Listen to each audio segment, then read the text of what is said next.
Bueno, muy buen día con todos. Bienvenidos a este espacio de mentorías de bienestar psicológico que desarrollamos en Incentive una vez al mes. Y hoy tenemos un grato placer de poder compartir también con Gino y con Diana. Les voy a presentar quién es Gino. Gino es coordinador de la Unidad de Salud Emocional de la Alcaldía de Guayaquil. Al final quiero que escuchen también el gran proyecto que se está trabajando justamente y ahora va a ser a nivel nacional con un enlace sobre la importancia de reconocer también cómo estamos manejando el tema del suicidio.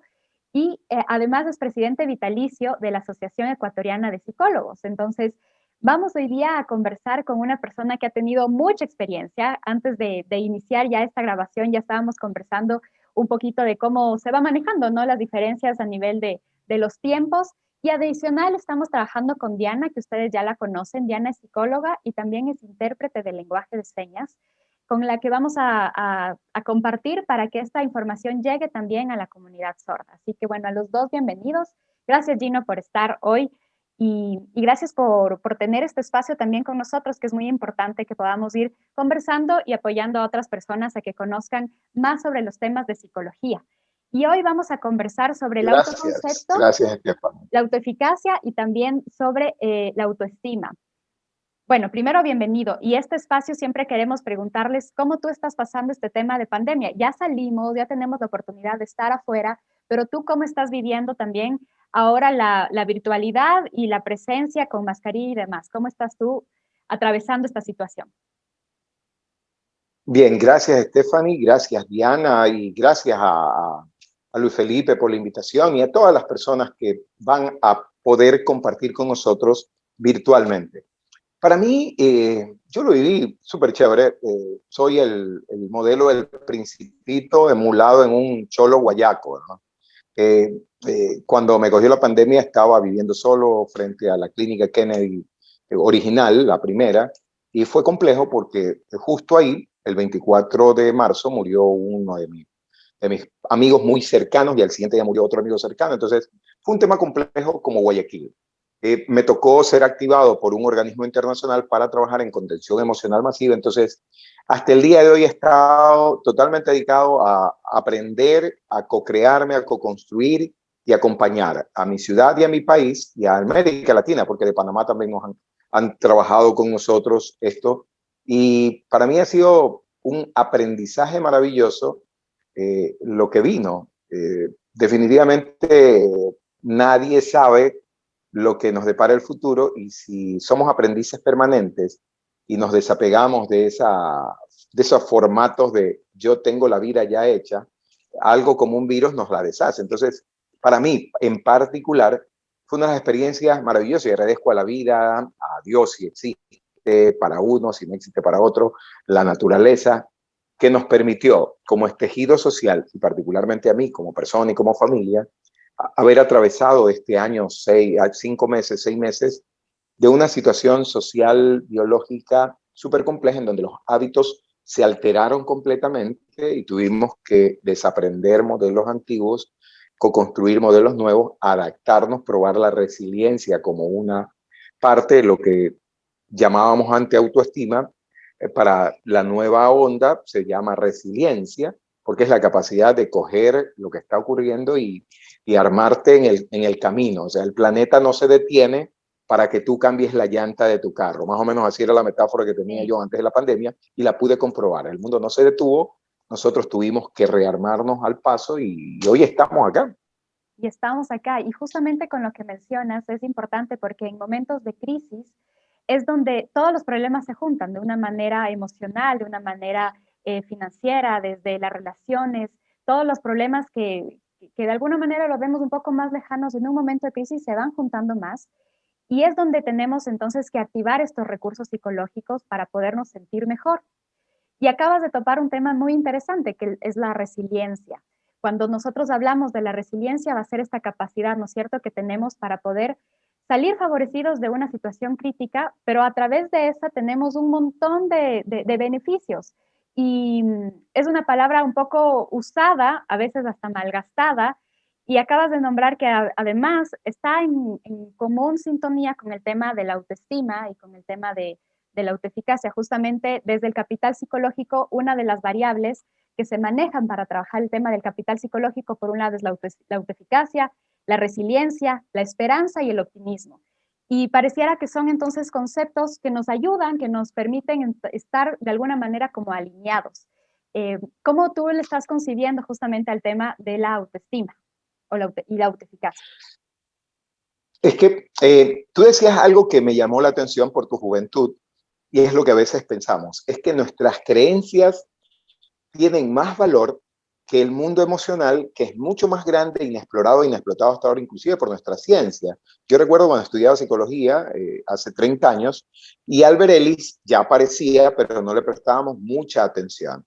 Entonces, el mundo de las emociones es el poco explorado. Cuando hice neuropsicología en Cuba en el año 98, el conocer que ya los rusos habían explorado desde la parte de las neurociencias, todo lo que luego Goleman saca en su libro y permite capitalizar un poco es el entender, es que no es que cuando estamos en crisis todos los problemas se juntan.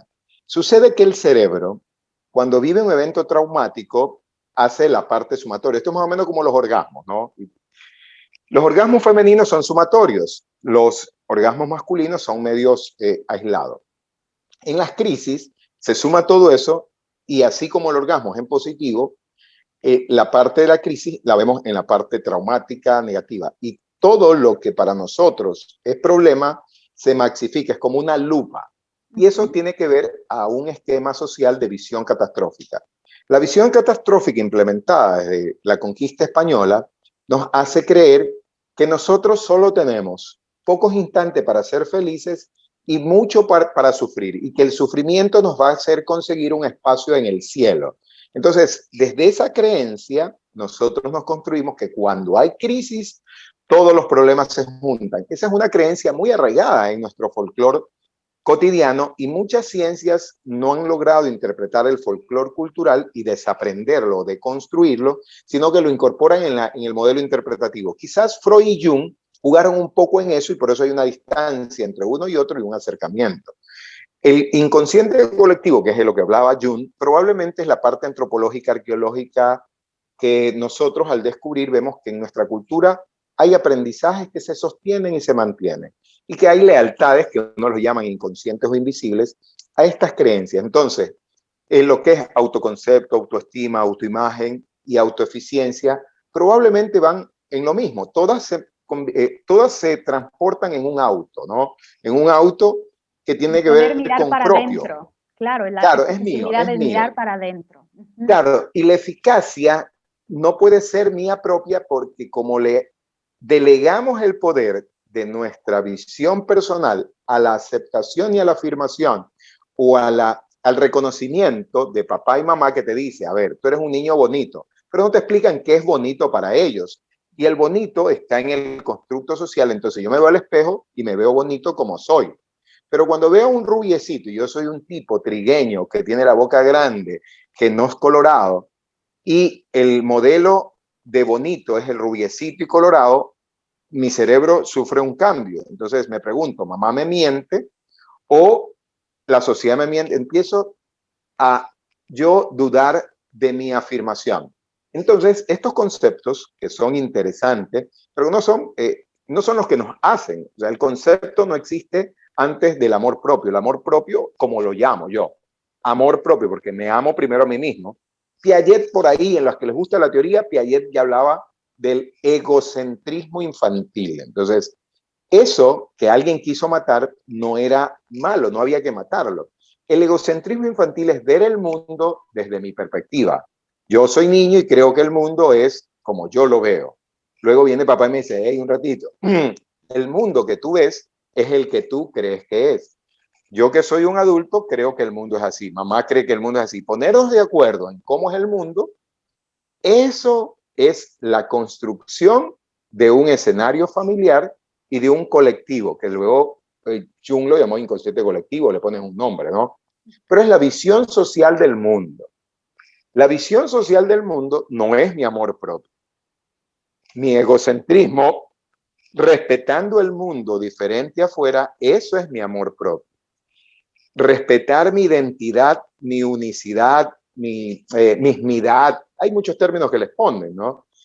Reconocerme a Gino, reconocer el Gino único, diferente, que le metieron información, que le dijeron que el mundo era redondo, que el mundo era plano, que existía un Dios blanco, que existía un Dios negro y todas las creencias, es una travesía en la que todos tenemos que navegar, que es el hecho de validar o no las creencias que papá y mamá me dicen que son verdades, pero que ellos quizás no han cuestionado. La autoestima, la autoidentidad, la autoeficacia, lo que nos permite es poder dudar, poder discrepar de eso que me han enseñado sin hacerme daño, sin perder ese balance, de decir, a ver, mamá no me mintió diciéndome bonito, yo era bonito a los ojos de mamá, sí, pero yo no era el bonito ante la sociedad, porque a mí no me elegían como el bonito, o sea, yo era el feo en mi entorno sociocultural. Y esa parte podía hacer tambalear mi autoestima, porque también me dijeron que hay alguien que puede afectar tu autoestima. Algo que aprendí en el desarrollo es que nadie puede afectar tu autoestima si tú no la autorizas. ¿Por qué? Porque yo decidí creer en mamá, que me dijo que era bonito, porque yo amo a mamá y mamá me dice lo que siente y creo que esa es su verdad y esa verdad la compré yo. No tenía todavía el desarrollo de mi corteza cerebral, por ende, desde mi actitud empática del amor que venía conmigo de nacimiento, pero se llama amor propio. Todos nacemos con eso, con esa parte de la felicidad, amor o placer. Y empatizo con eso porque mamá se sentía feliz diciéndome, eres bonito. Y yo creía en mamá, pero mamá no me supo explicar, eres bonito para Para mí. mí, exactamente. Este para Claro. mí es importantísimo porque mencionas este tema de las creencias aninadas también en el tema emocional, que es muy importante. Y estas creencias van a ser justamente las que le invitan a la persona a reconocerse, ¿no es cierto? A ver si es que entonces quiero dar esta invitación a un otro para decir cómo yo tendría que ser, o en verdad las creencias me llevan directamente a la parte interna y reconocer de qué manera yo quiero estar. Y estas creencias vienen también expuestas de alguna manera anidadas con las experiencias que van teniendo, ¿no es cierto? Que vamos teniendo, que vamos construyendo desde la infancia. Las creencias, las experiencias y estas habilidades que también vamos desarrollando que nos permiten también ir ubicándonos de cierta manera. Es que lo que nos suele suceder en base a lo que tú nos compartes es que cuando nosotros validamos a la creencia por sobre mi amor propio, luego no puedo dudar de la creencia porque es como dudar del amor y eso pasa mucho en ciertas culturas andinas. El esquema conservador cultural te dice, tú no puedes cuestionar a tus padres porque eso sería una demostración de falta de amor. En ese momento, cuando los españoles, creyéndose dioses, y los indios creyendo que eran dioses, creen que no podían cuestionar a los dioses, la autoestima social de todo un pueblo se reduce a una mínima expresión. Y muchos decidimos creer en eso, pero algo por dentro nos dice, no, es que mamá sí se equivoca, mamá se reequivoca. Y tengo derecho a cuestionar las creencias. Cuando tú llegas a descubrir tu amor propio, tu autoidentidad, tus autoconceptos, ya no eres dictador. Entonces, lo que yo digo, solamente lo digo, pero no es una verdad para todos, es una elucubración mía y yo creo, y no es que me falte la autoestima, no, es respetuoso mi decir de la autoestima del otro, porque por eso se llama autoestima. Yo me amo y te amo y te respeto en la medida que me amo.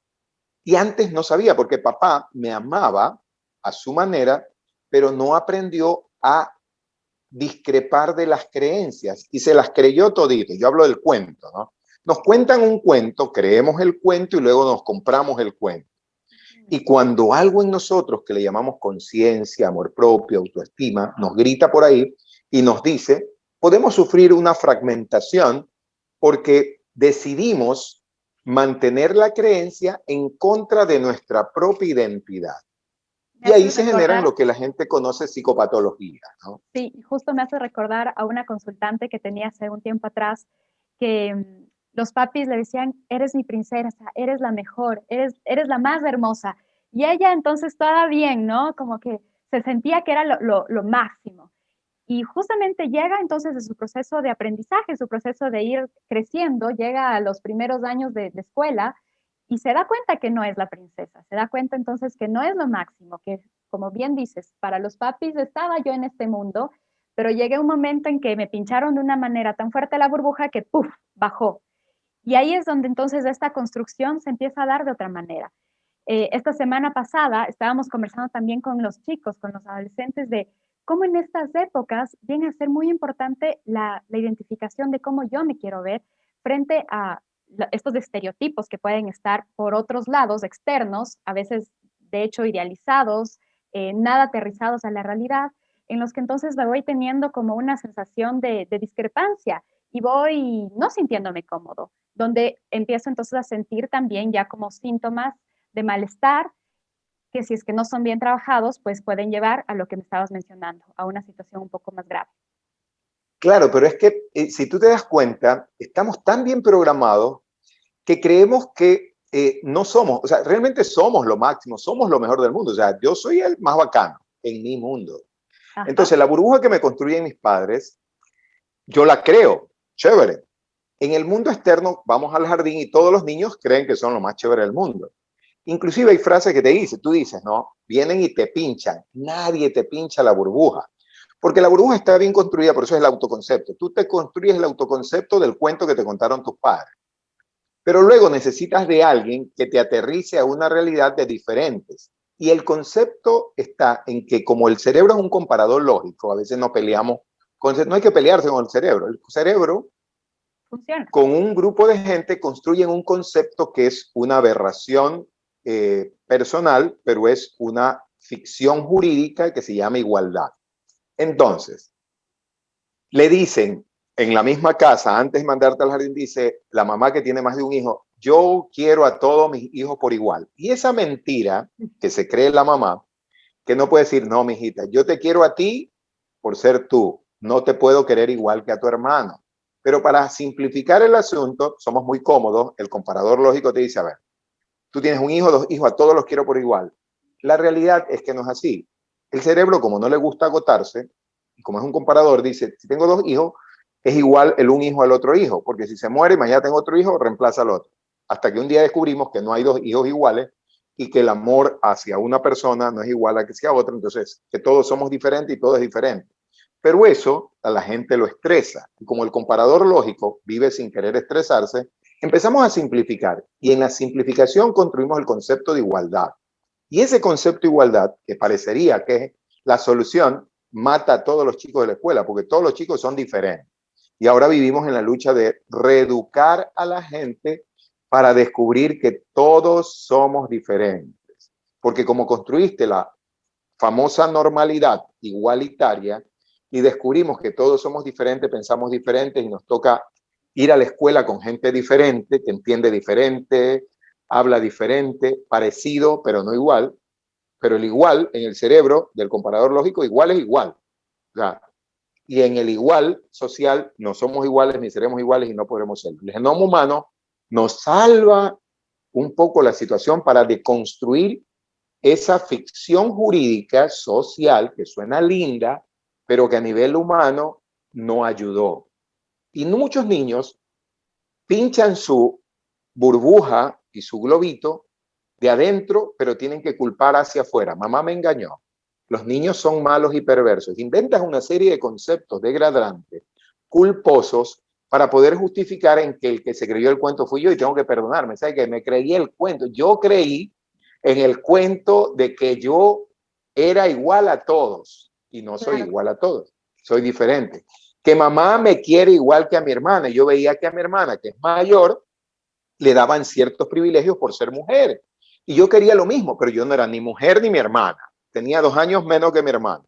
Pero como mamá me repetía, mijito, yo lo quiero igual que su hermana. Y yo me creí lo que dijo mamá. Entonces, tenía que vivir creciendo, peleándome con mamá porque me había engañado. No, mamá no me engañó. Mi autoestima me dice que mamá lo que intentaba era decirme que su forma de amar era diferente pero igual en magnitud pero no en característica cualitativa. Pero esta explicación más sofisticada, tuve que entenderla desde una decodificación racional, porque en la simplicidad era tener que decirme, no, mijito, yo a usted lo quiero tal cual su 100%, 100, todito usted. Y a su hermana la quiero todita ella, de manera diferente, porque son diferentes. Y yo Esto que hubiese acabas de entendido... decir es lo más importante, justamente como una recomendación también para el adulto, para el tutor que está escuchando esto, porque entonces si es que nosotros queremos propiciar una autoestima, un autoconcepto y también este diálogo interior, es necesario que hablemos entonces desde la diferencia. Y así vamos desmitificando también esta gran creencia cultural que se podría llamar a nivel de la familia, de la construcción familiar, de a todos les quiero por igual.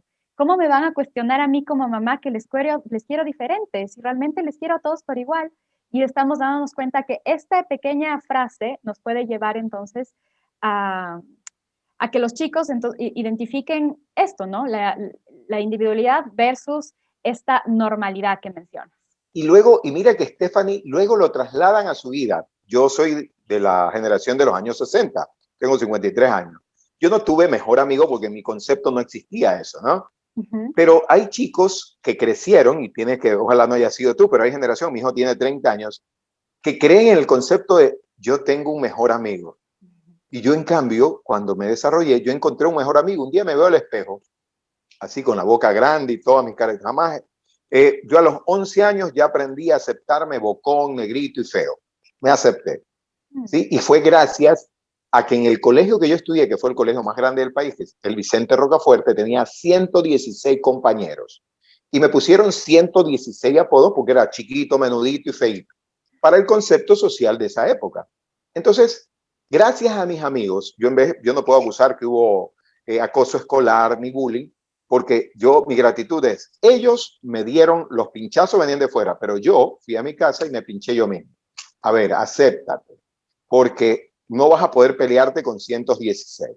Y eso que me metí a hacer judoka para ver si por ahí alguien me quería ver la cara Gil. Pero lo importante fue que yo pinché la burbuja de dentro hacia afuera y no tuve que entrar en que, para mí todos son mis amigos, yo tengo muy buenos amigos. Toda persona que me brinda su amistad, su calidez, así sea un solo día, es mi buen amigo. Pero yo escuché en el proceso ya de desarrollo de mi profesión que colegas míos dicen, no, es que yo no, los amigos los tengo contados con la mano, y tú te pones a ver, wow, ¿qué nivel de falta de amor propio existe? Porque para mí todos son mis amigos. Que tengo más o menos cercanía en compartir, Claro sí, que pero para sí. mí, yo amo a toda la humanidad como me amo a mí. No puedo amarlos menos, porque sería quitarme a mí un poder y eso no voy a hacer. Entonces, el compartirme tiene que ver en la magnitud que yo me acepto, que yo me integro a mí mismo. Por eso la violencia se detiene en el momento que elevas el autoconcepto, bajas el ego y la autoestima se afina y te descubres único. Tu eficiencia social no es lo mismo que tu eficiencia personal. Primero tiene que haber eficiencia personal para construir eficiencia social. Y aquí, por ejemplo, topas esto, ¿no? Sí, la autoeficacia que puede ser vista desde la parte general. Entonces, me voy cuestionando de qué manera yo puedo alcanzar ciertas competencias en la vida. Y otro lado sería como esta parte ya muy personal, en mis áreas específicas. Y me gustó esto que mencionabas hace un ratito del tema del diálogo interior que nosotros podemos tener. Cuando estamos chiquitos, cuando estamos creciendo, este diálogo interior de alguna manera viene sí, un poquito como lo que estamos teniendo alrededor, ¿no? Nuestros tutores van diciendo algo, voy construyendo mi diálogo interior, pero mientras más vamos siendo conscientes, podemos llevar esa conciencia a tener también un diálogo interior compasivo, en el sentido de que podamos realmente tratarnos como el mejor amigo, lo que acabas de decir. Entonces dices, bueno, tenía 100 y pico de apodos, pero yo llegaba y entonces me empiezo a buscar lo que me encanta de mí mismo y cómo No, quisiera yo no, no, tratarle no. a mi amigo. No, mira que fue interesante. Yo aprendí a amar mi boca grande porque me tuve que poner el 116 apodo, me lo puse yo mismo, pero no para descalificarme, Ok. sino invertir. O sea, el apodo en la parte del desarrollo de la afirmación adolescente era no para descalificar, era para marcar lo extraño que ves en el otro. Y a mí me tocó entender desde la experiencia para llevarlo a la ciencia. Por eso cuando entendí la parte neuropsicológica y cómo funciona esto, me di cuenta, wow, el 90% del aprendizaje en psicología estaba equivocado. Porque el positivismo, o sea, los chicos no se tratan de la manera grosera que nosotros creemos para descalificarse, sino para marcar las diferencias. Entonces, al cuatro ojos no se lo dicen para descalificarlo, están denominando una característica, porque yo me miré al espejo y dije, oye, realmente me reconocí. Gracias a esos 116 apodos, yo era ojón y bocón. Entonces, me pusieron apodos que tenían características, o cherna, boca de sapo, qué sé yo. Entonces, había una descripción de características que salían fuera del estereotipo de ellos y me dieron la oportunidad de mirar, sí, ¿verdad? ¿No? Entonces puse una categoría y me describí. En el momento que fui al colegio y me dije yo un apodo delante de todos, nos reímos todos de esa característica y ya no descalifiqué al niño interior que yo estaba queriendo validar porque tenía que divertirme. Era un niño, tenía 11 años, entré a primer año del colegio, a los 11 años todavía no era un adolescente y tenía que reafirmar. Ya mi voluntad estaba activada, yo no lo sabía, eso lo aprendí en la ciencia, pero nuestra personalidad se estructura hasta los 7 años de vida, 8 años. Quiere decir esto que si nosotros tenemos padres que tienen una pobreza o un analfabetismo emocional, vamos a vivir en una sociedad que contagiamos ese analfabetismo emocional y los chicos cuando buscan validarse lo hacen desde ese comparador. Pero te acompaña algo mágico que se llama amor propio, porque yo lo veo así como la magia del amor. Entonces, esa magia del amor te la regala y solo hay que buscar las traducciones, porque es en la traducción que se genera el trauma que te queda. Porque si yo traduzco y me pongo en la posición de víctima, me pongo en el pobrecito.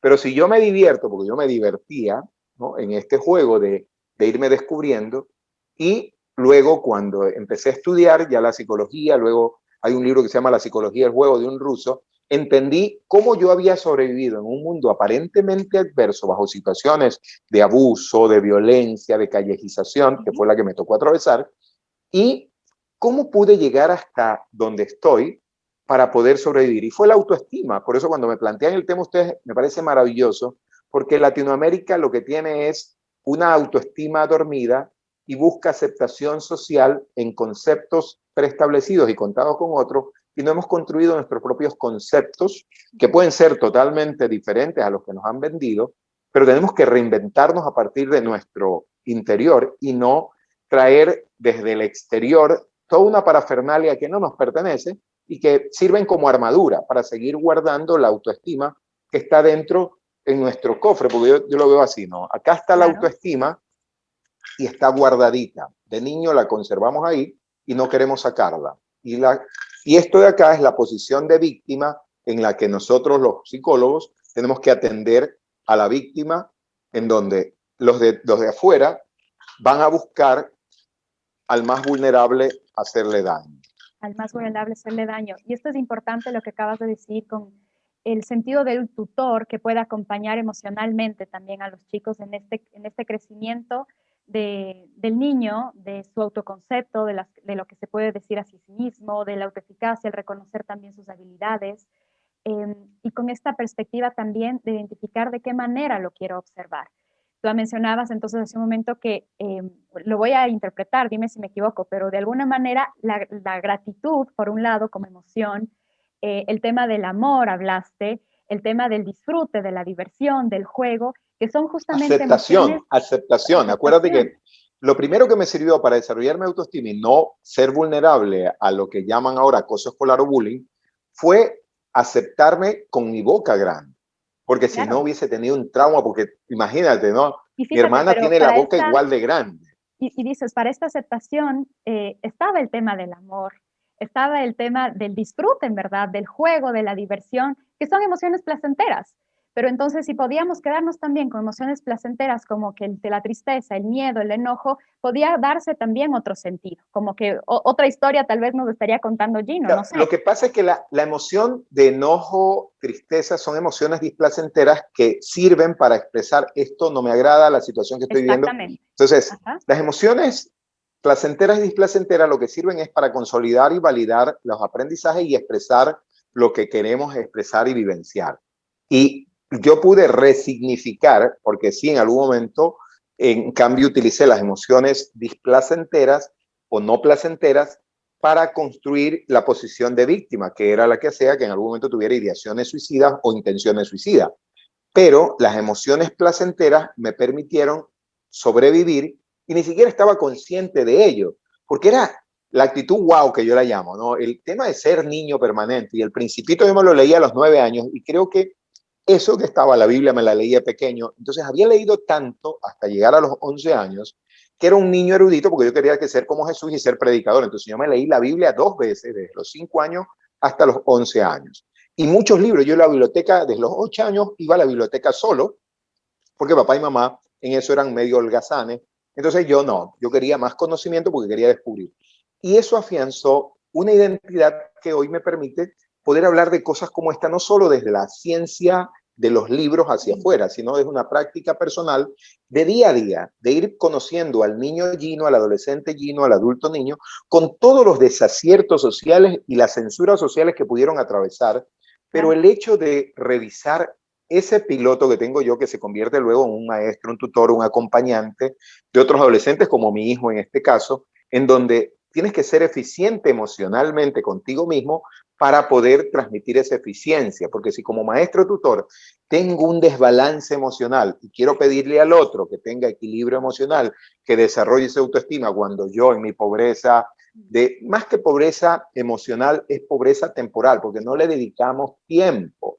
Nuestra riqueza existe dentro, pero nos empobrecemos porque buscamos en el exterior, trabajando, haciendo recursos, lo que dentro existe y es tan, pero tan abundante, pero está ahí dormidito porque somos cómodos y creemos que es la sociedad la que tiene que aceptarnos, que es el número de cédula el que me da el valor, que es el título universitario el que me da reconocimiento, cuando es simplemente una simple mirada al espejo y decirte, Una aquí mirada al estoy. espejo y también interna, porque entonces aquí Claro, pero hablas de estamos hablando cierto, más allá, pues, ¿no? O sea, sí, sin consumir drogas, mirarte adentro, porque la gente a veces busca y navegar en el mundo así, todo rimbombante, consumiendo drogas, pensando que no. El camino más cerca es sin contaminación, nada, y buceando hacia adentro. claro que sí, buceándose adentro como que identificando.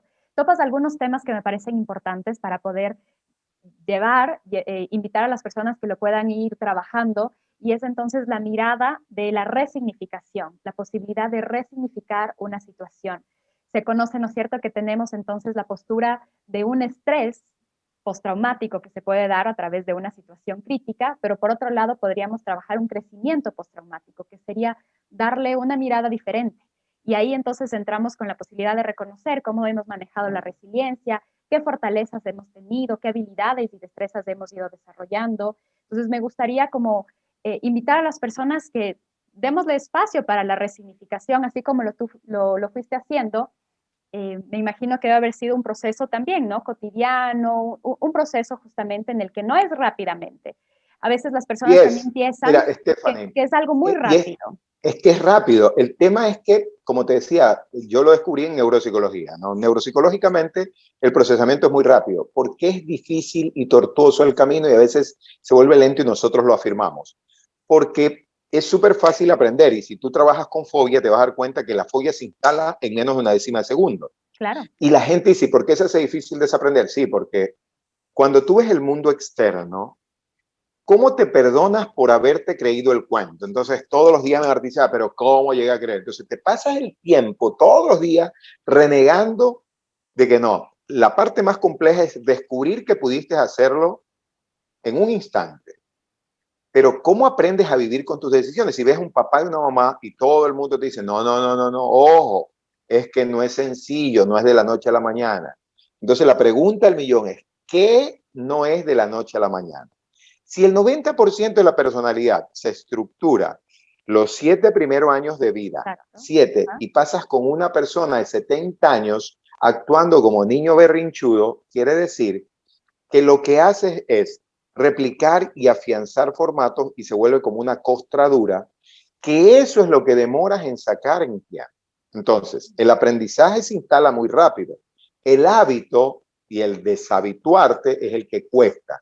Y como la gente no está dispuesta a pagar el costo del desaprender y de desapegarse de sus lealtades inconscientes o invisibles, lo que hace es quejarse, lamentarse y postergar. Entonces, la procrastinación al cambio esperado es más fácil justificarlo en que no es sencillo, demora, y eso me da el tiempo de voy a disfrutar un poquito más, rumiar mi sufrimiento un día más, porque es el que me sirve para escuchar las canciones de lamento que son chéveres, para hacer los rituales Para alcoholizantes quedarme en esa zona que todavía Sí, me la siento. zona de confort es la que hace que se vuelva muy prolongado las terapias. Por eso ya hay terapias más responsables que sabes que llegas a tercer nivel en menor tiempo, pero no son muy rentables. Entonces, el mundo comercial terapéutico sostiene el hecho de que ay, no es sencillo. Porque imagínate tú decirle a un padre, a ver, ¿qué tiempo quieres cambiar? Como en Narnia. Sí se han visto ustedes El ropero y el león, que es el primer capítulo de Narnia, el primer libro de Narnia. Cuando entran al ropero, pasa 60, 70 años de su vida y salen viejitos. Cuando sales del ropero, ha pasado solo un instante. Así funciona el cerebro, 2 veces y media la velocidad de la luz. Entonces, si ya entendemos las neurociencias, ya no hay opción a decir que no puedes cambiar tu vida rápido. Ah, la realidad que no podemos negar es que nos tomó tanto tiempo en creer el cuento que va a venir una persona a decirme que puedes cambiar tu cuerpo en la noche a la mañana. Pues entérense, neuropsicológicamente es posible, socialmente es todo un peso, porque a quien tienes que perdonar no es a los que te torturaron, sino a quien decidió admitir la tortura como a lo mejor parte de su vida y creer que no tenía otras opciones. Pues sí, teníamos muchas más opciones, muchísimas más opciones, pero al ir eligiendo también requiere tiempo. Y en ese Claro que ensayo y error es que nos distraemos y pasamos un proceso de desaprendizaje y organización nueva, crear un nuevo proyecto de vida y construir la vida que tanto anhelamos y que ya dejamos de lamentar, porque nos pasamos quejando la vida que no tuvimos, destruyendo la que pudiéramos tener con el lamento. finalmente es hacernos cargo, tal vez también llevarnos a la responsabilización, como el tiempo Eso es que lo vamos autoestima. manejando Autoestima justamente es es eso. hacernos cargo. Y esto es interesante, con eso podríamos ir como cerrando también la invitación a hacernos cargo, a generar también como que una posibilidad de mirarnos y saber que, bueno, en este caminar, como decías, de este navegar internamente, eh, podemos encontrar muchas sorpresas también, sorpresas Pero mira que tú has dicho la palabra mágica, hacernos cargo. Yo no fui responsable del abuso sexual que sufrí. Te hablo a título personal, porque yo fui abusado sexualmente a los 8 años. Pero yo creía que sí.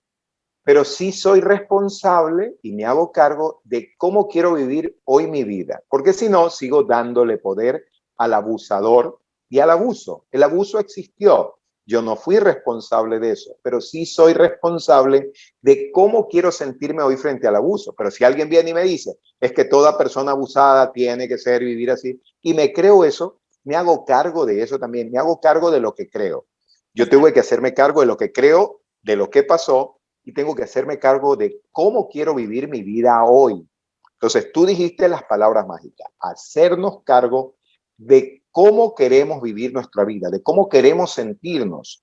No es lo que hace el otro lo que hace que yo me sienta así, es cómo yo me siento por lo que hace el otro. O sea, que el que decide cómo sentirse sigo siendo yo. No es que el otro me hace feliz, soy yo siendo feliz con lo que hace el otro. Y no es que el otro me hace infeliz, soy yo siendo infeliz con lo que hace el otro.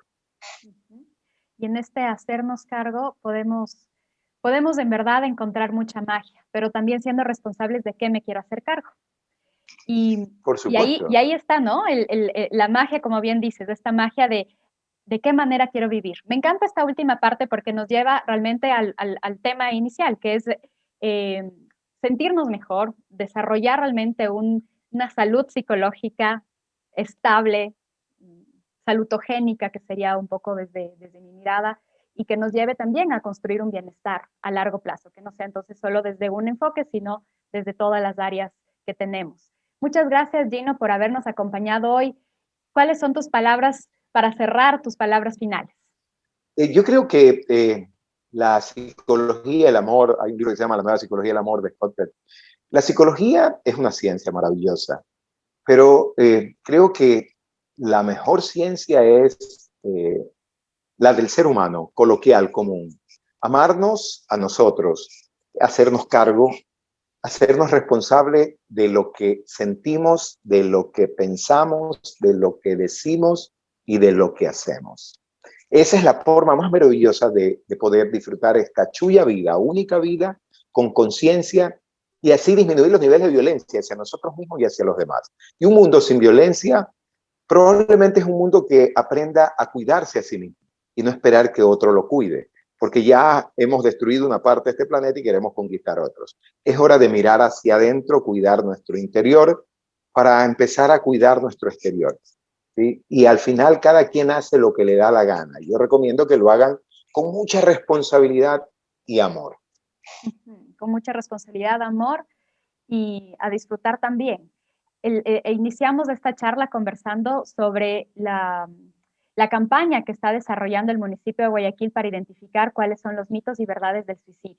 Así que a continuación les vamos a dejar también el enlace para que ustedes puedan ser parte también de esta encuesta y que podamos acompañar y apoyar también a Gino y a toda la alcaldía de Guayaquil para que pueda seguir desarrollando este gran proyecto que nos va a beneficiar a todos desde la salud psicológica. Esto es para todos los gobiernos locales. Ampliamos la encuesta, ya nosotros hicimos acá, entregamos en la revista El Universo, sacó la publicación de la encuesta hecha en Guayaquil y por el éxito que tuvo, la idea no es que se quede en Guayaquil, sino que lo puedan usar todos los municipios del país. Los resultados los entregaremos una vez que cerremos la encuesta, 2 meses después de abierta, para que todos se puedan beneficiar, ustedes, nuestros colegas, todas las personas. La idea es, si algo sirve, no tiene que quedarse encerrado en nuestra casa, pertenece a la humanidad. Hagan buen uso de las herramientas que son de acceso universal. No podemos quedarnos guardados con el amor que tenemos porque el amor crece en la medida que se comparte. Cada cosa que se hace con amor y se comparte con amor se multiplica y de eso se trata. De eso se trata. Muchas gracias, Gino, por haber acompañado este espacio. Gracias, Dianita, también por haber hecho esta interpretación.